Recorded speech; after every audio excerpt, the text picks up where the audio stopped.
এই ঘটনাটা আমি আমার একটা আপুর কাছ থেকে কালেক্ট করেছি। আপুর আম্মু অর্থাৎ আন্টি মামার সাথে ঘটনাটা ঘটেছিল। ঘটনাটা অ্যাপ্রক্সিমেটলি 1940 থেকে 1950 মাঝামাঝি একটা সময়ে হয়েছে। ঘটনাটা একটা জমিদার বাড়িকে কেন্দ্র করে। তো জমিদার বাড়ির সামনে একটা মাঠ ছিল, মানে বিশাল বড় একটা মাঠ ছিল, যেখানে কিনা জমিদার বাড়ি জানেন আপনি হয়তো অনেক বড় হয়ে থাকে সাধারণত, সামনে সবকিছু মিলে জমিদার বাড়িটা।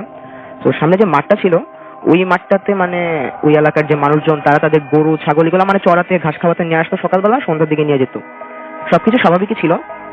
তো একদিন তারা তাদের গরুগুলাকে সে মাঠে ছেড়ে যায় ঘাস খাওয়ানোর জন্য, কেউ বেঁধে যায়।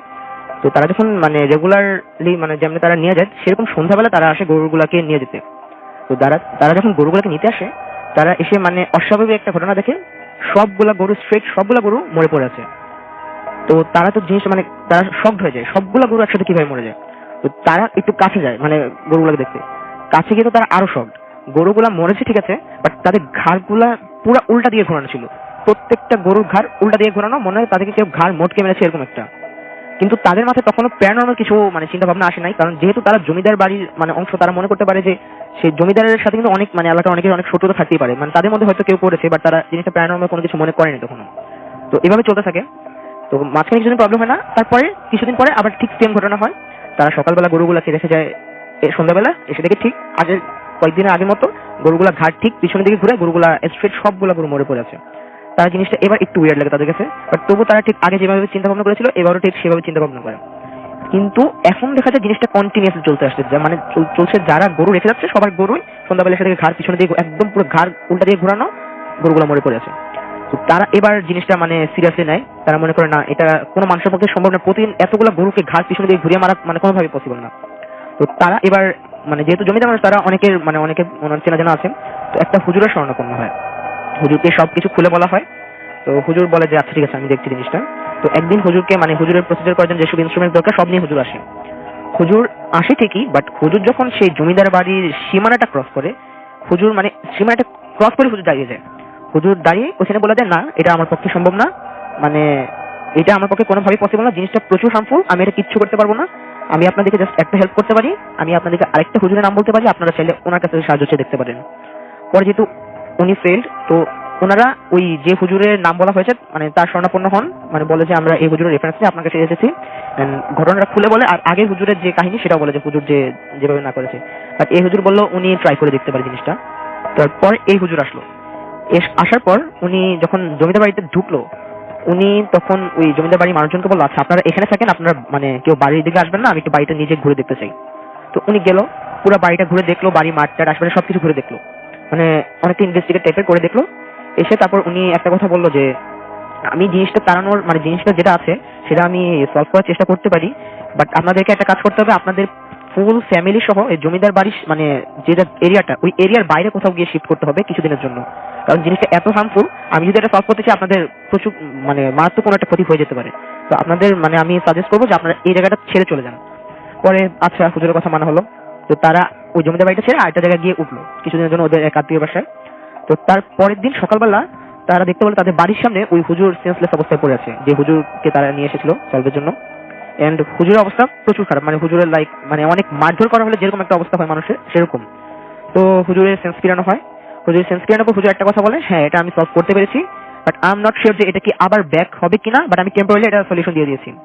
পরে হুজুরকে নেওয়া হলো, হুজুরকে মানে কিছুক্ষণ রেস্ট নিতে দেওয়া হলো। তারপর হুজুরকে জিজ্ঞেস করলো আচ্ছা তাহলে আপনার এই অবস্থা কেন। পরে হুজুর তার কাহিনীটা খুলে বললো আমি হুজুরের ভাষ্য মতে উনি রাত মানে ওনার যে টাইমে ওনার মানে জিনিসটা করার কথা, উনি সেই টাইমে নিজেকে আগে সিকিউর করে নিলেন, একটা মানে সেফ একটা প্লেসে গেলেন, উনি ওনার প্রসেসের মতো নিজেকে সিকিউর করে নিলেন, তারপর ওনার কাজ শুরু করলেন। যেহেতু উনি চোখ বন্ধ ছিল, উনি মানে সামনে কিছু দেখতে পাচ্ছিল না, বাট উনি ওনার কাজ করছিল।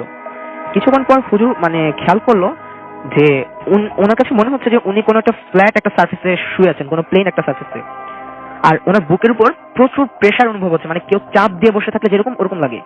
তো হুজুর চোখ মেলে তাকালো, হুজুর যে মানে চোখ মেলে তাকানোর পর তিনি ফার্স্টে দেখতে পেলো তিনি ঠিক ওই মাঠটাতে শুয়ে আছে যে মাঠটাতে কিনা গরুগুলাকে বেঁধে যাওয়া হতো, এসে দেখা যেত গরুগুলার মাথা পিছনে দিকে ঘুরিয়ে মানে গরুগুলা মরা।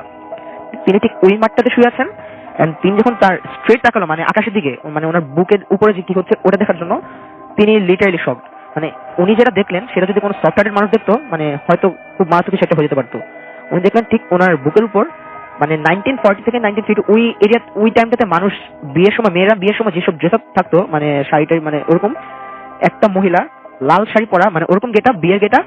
এন্ড মজার বিষয় হলো মাথার 3 ভাগের 1 ভাগ ভর্তি ওনার সিঁদুর, মানে একদম মোটা করে সিঁদুর টানা, ঠিক ওনার বুকের উপর বসে আছে হাঁটু ভাঁজ করে, এন্ড ওনার দিকে তাকিয়ে আছে। আর মানে ফেসের অবস্থা যখন পুরো ফেসটা বিভৎস, এন্ড জিহ্বাটা অলমোস্ট বুক পর্যন্ত নেমে এসেছে ঝুলে, ওনার দিকে তাকিয়ে আছে। কিন্তু এরপরে কি হয়েছে হুজুর তার বলে না, কারণ হুজুর সাধারণত তার প্রসিজার গুলো কাউকে শেয়ার করে না। হুজুর এ পর্যন্ত বললো যে হ্যাঁ আমি সামো এটা সলভ করতে পেরেছি। তো সবাই মনে করলো কাহিনীটা এখানেই শেষ, but it was the starting. হুজুর চলে গেল, সবাই ঠিক মতো চলছিল। তো ওদের যে জমিদার বাড়িটা, তার পিছনে একটা বাঁশবাগান ছিল, যেখান থেকে মানুষ তাদের দৈনন্দিন জীবনের বিভিন্ন কাজের জন্য বাঁশ টাস কেটে নিয়ে এসে তাদের কাজে লাগাতো আর কি। তো কিছুদিন পরে দেখা গেল, মানে হুজুরের কথাটা সবাই ভুলে গেছিল যে এটা কিন্তু আবার ব্যাক করতে পারে। হুজুর মানে মনে করেছে যে তো কিছু হচ্ছে না, এটা দাম। তো তারা তাদের মতোই লাইফ লিড করছিল। কিছুদিন পরে খেয়াল করা গেল একজন ওই বাঁশবাগানে বাঁশ কাটতে গেল, কিন্তু সে আর আসলো না, ফিরে আসলো না। তার ফ্যামিলিতে ততক্ষণে টেনশন শুরু হয়ে যায় যে কি হলো, এখন আসছে না। তাকে খোঁজ করতে আরো 2 জন পাঠানো হলো, বাট তারাও আর আসছে না। এমনি করে তাদেরকে খোঁজ করতে আরো কিছু মানুষ পাঠানো হলো, তারাও ফেরত আসছে না। মানে একটা পর্যায়ে কয়েকজনকে পাঠানো, কেউই মানে ওই বাঁশবাগান থেকে আর ফেরত আসছে না। সবাই মানে একটা ভয় পড়ে গেল যে মানে এখন আর কেউ যেতে যাচ্ছে না। কিন্তু তার পরদিন সকালবেলা দেখা গেল তাদের লাশগুলো একদম স্ট্রেট বাঁশবাগানের সামনে রাখা, মানে যতজন গিয়েছিল বাঁশবাগানে সবার লাশ স্ট্রেট রাখা। বাট মানুষ জিনিসটা তখন মানে তখনও তারা ক্যাচ করতে পারেনি হুজুরের কথাটা। তবুও তারা বাঁশ কাটতে যাচ্ছে, বাট বাঁশ কাটতে যেই বাঁশবাগানের ভিতর ঢুকছে সে আর আসছেই না। পরে জিনিসটা খেয়াল করা হলো, হ্যাঁ আসলে হুজুর তো বলেছিল যে এটা কিন্তু আবার ব্যাক করতে পারে, যেহেতু এই সাইডটা ঠিক হয়ে গেছে, এই কারণে মানে জিনিসটা আবার ওই জায়গাটায় হার্ম করছে।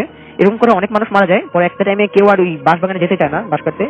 পরে ওই হুজুরকে আবার আনা হয়েছিল, বাট এটা আর কোনো হুজুর সলভ দিতে পারেনি, হুজুর সলভ করতে পারে নাই। ওই বাঁশবাগানটাকে রেস্ট্রিক্টেড করা হয়েছে, ওই মানে ওই বাঁশবাগানের সামনে দিয়ে ইভেন কেউ যেত না।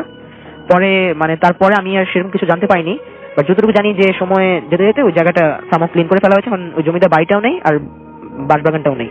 তো এটাই ছিল আমার ঘটনা।